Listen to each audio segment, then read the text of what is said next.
BBC বলছে, Jordan বিমান বাহিনীর যুদ্ধবিমান ওড়ানোর সময় তিনি ইসরায়েলি যুদ্ধবিমানকে গুলি করে ভূপাতিত করেন। তার গুলিতে একটি ইসরায়েলি মিস্টেয়ার বিস্ফোরণে ভেঙে পড়ে মরুভূমিতে। আরেকটি বিমান গুলিবিদ্ধ হয়ে পালিয়ে যেতে বাধ্য হয়। সাইফুল আজমের সাহসী পদক্ষেপে তছনছ হয়ে যায় ইসরায়েলের পরিকল্পনা। তারা জানত না এই বাংলার বাঘ সামনে থাকলে 4টা যুদ্ধবিমানও যথেষ্ট নয়।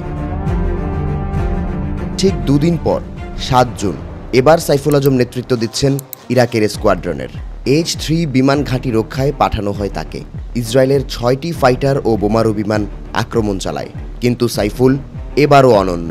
প্রথমে মিরাজকে বিসমিল্লাহ বলে গুলি করেন। বিমান বশীভূত হয়, পাইলট প্যারাশুটে বেরিয়ে আসে। তারপর স্প্লিট এস মুভমেন্ট করে আরেকটি শত্রু বিমানকে ধ্বংস করেন তিনি মাত্র 200 ফুট দূর থেকে।